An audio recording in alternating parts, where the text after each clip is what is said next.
ఉమ్మడి నెల్లూరు జిల్లా సింహపురి రాజకీయాల విషయానికి వస్తే 10 సీట్లు ఉన్నాయి అక్కడ అసెంబ్లీ స్థానాలు. గతంలో 10 స్థానాలు వైకాపా గెలవడం జరిగింది. ఈసారి నెల్లూరు పెద్దారెడ్లు అందరూ కూడా తెలుగుదేశం పార్టీలో ఆయన సాక్షాత్తు ఆయన ఇప్పుడు ఎంపీ అభ్యర్థిగా రంగంలోకి దిగారు. ఆనం రామనారాయణ. వీరి ప్రభావం ఎలా ఉండబోతుందండి నెల్లూరు రాజకీయాల్లో? నెల్లూరు రాజకీయాల్లో ఇప్పుడున్న పరిస్థితిలో చెప్పాలంటే 50-50 ఉందండి. గతంలో అన్ని సీట్లు వైఎస్ఆర్సీపీకి వచ్చినాయి. కానీ ఇప్పుడు ఏ సీటుకి ఆ సీటు ఒక పోటీ, చాలా గట్టి పోటీ ఉంది. ఈ పరిస్థితుల్లో అక్కడ ఎవరు గెలిచినా పెద్ద ఆశ్చర్యపడాల్సిన అవసరం లేదు. అన్ని సీట్లు ఒకే పార్టీకి వస్తాయి అని చెప్పి ఘంటాపదంగా చెప్పే పరిస్థితి లేదు. కుల మత జాతి భేద ధన భేదాలు ఖచ్చితంగా అక్కడ అనేక విధాలుగా ప్రభావం చూపుతుంది. నా మిత్రుడు ఒకరు చెప్పింది ఏంటంటే, డబ్బు ఏరులై పారుతుంది. కొంతమంది చికెన్ బిర్యానీలు పెట్టిస్తే కొంతమంది సాంబార్ అన్నం పెట్టిస్తున్నారు.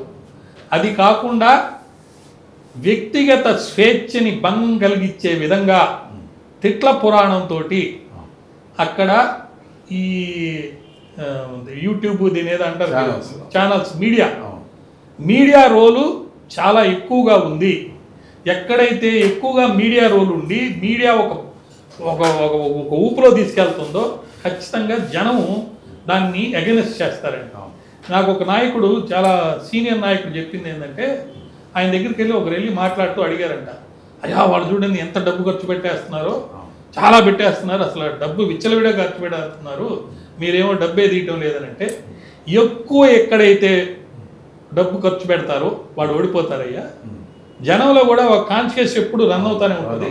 వీడికి ఏంది, వీడు మొన్నటి దాకా ఇట్టున్నాడు, నిన్నటి దాకా మనం పట్టించుకోలేదు, ఈ రోజు మనకు 5,000 ఇస్తున్నాడు ఏంది అని కూడా ఒక భావన వస్తుంది అని అన్నారు.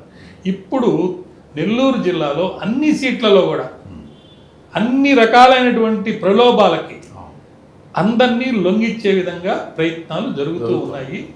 అప్పుడు పరిస్థితి వేరు, ఇప్పుడు పరిస్థితి వేరు. ఒక విధంగా తెలుగుదేశం కూటమి ముగ్గురు కూడా అధికారంలోకి రావటం అంటూ జరిగితే, జగన్ అండ్ కో పార్టీ చేసిన ఒక విలువైన తప్పిదం ఏంటంటే ప్రభాకర్ రెడ్డి గారిని వదులుకోవటం. అది కూడా చాలా సున్నితమైన చిన్న విషయం మీద వదులుకోవటం. ఇక్కడ శ్రీనివాసులు రెడ్డిని, పొంగులేటి శ్రీనివాసులు రెడ్డిని ఖమ్మంలో ఎలా వదులుకొని ఆ జిల్లా మొత్తాన్ని పోగొట్టుకున్నారో వారిని అక్కడ వదులుకోవడం అనేది ఒక విధంగా నాకు తెలిసి అది రాజకీయ తప్పిదం. దానితో పాటు ఆనం రామనారాయణ రెడ్డిని, సౌమ్యుడు, ముఖ్యమంత్రి స్థాయికి కూడా వెళ్ళాడు. ఒకప్పుడు ఆయన మాట కూడా ముఖ్యమంత్రిగా ఇస్తారని చెప్పి అన్నారు. అదేవిధంగా ఆయన అంత కరప్టెడ్ వ్యక్తి కూడా కాదు. రాజకీయాల్లో కొన్ని విలువలతో కూడిన కుటుంబం ఉంది అది. అటువంటి వ్యక్తి కూడా స్వభంలో పార్టీకి రాజీనామా చేసి ఒక ప్రత్యేకమైనటువంటి అలిగేషన్, నా ఫోన్లు ట్యాప్ అయినాయి, నా లైఫ్ కూడా థ్రెట్ ఉంది అనే మాట చెప్తూ బయటకు వచ్చినప్పుడు, జిల్లాలో మరి ముఖ్యంగా కడపలో జరిగిన మర్డర్, అది ఎవరు చేశారు ఎవరు చేయలేదనేది ఎట్లా అనుకున్నా కానీ, ఎప్పుడైతే సునీత అండ్ షర్మిల బయటకు వచ్చి ఒక వాయిస్ చెప్తున్నారో, అది చంద్రబాబు నాయుడుకి అడ్వాంటేజే కాకుండా most disadvantage to Jagan and co party. అందుకే వాళ్ళు వెళ్ళి గ్యాగ్ ఆర్డర్ తీసుకొచ్చారు. లేకపోతే తేవాల్సిన అవసరం లేదు, అందరూ ఎన్నో మాట్లాడుకుంటూ ఉంటారు. అటువంటి గ్యాగ్ ఆర్డర్ తీసుకురావడంతో మనం ఖచ్చితంగా చెప్పొచ్చు, ఆంధ్రప్రదేశ్ రాజకీయాల్లో ముఖ్యంగా నెల్లూరులో ప్రముఖ నాయకులు నా ఫోన్లు ట్యాప్ అయినాయి, మాకు థ్రెట్ ఉంది లైఫ్ అని చెప్పే పరిస్థితి ఉంటే మరి లా అండ్ ఆర్డర్ ఎలా ఉంది? లా అండ్ ఆర్డర్ ఖచ్చితంగా డెట్రాయిటేషన్ కండిషన్లో ఉంది అని చెప్పుకోవచ్చు. అలాంటి పరిస్థితుల్లో గతంలో లాగా 170 సీట్లు మాకు వచ్చేస్తాయి, వై నాట్ 175 అని కానీ, లేకపోతే గతంలో వచ్చినట్టు 10 సీట్లు నెల్లూరులో వస్తాయని కానీ నేనైతే అనుకోవటం లేదు.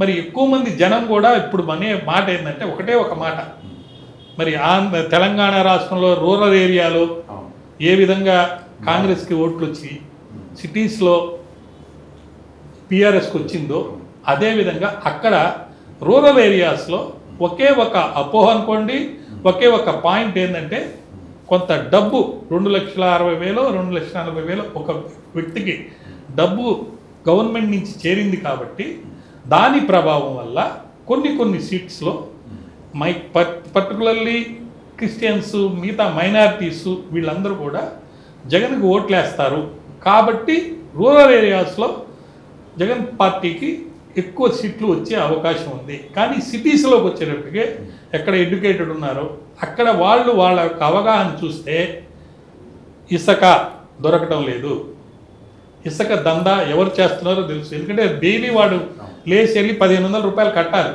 చిన్న తట్టకి 500 తీసుకొని ఇసుక తెచ్చి ఇంటికాడ పోస్తున్నారు. ప్రాక్టికల్గా దాని అనుభవం వాళ్ళకు ఉంది, ఇసుక అనుభవం. రెండోది మద్యపానంలో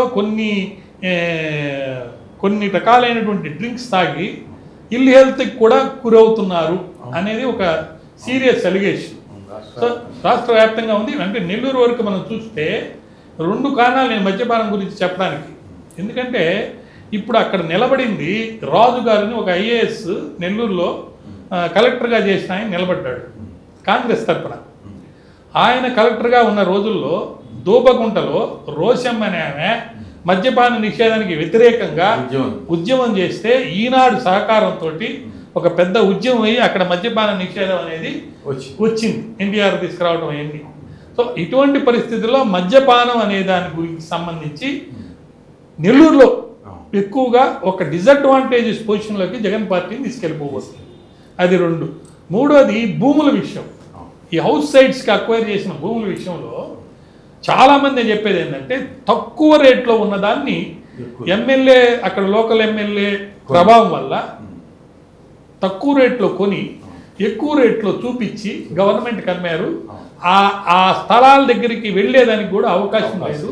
అవి కూడా మాకు కులమత జాతి ధన భేదాలు అన్ని వాళ్ళకి ఇస్తామని చెప్పినా యాక్చువల్గా ఇచ్చేటప్పుడు అనేది వేరే విధంగా జరిగింది అనేది ఒక అలిగేషన్.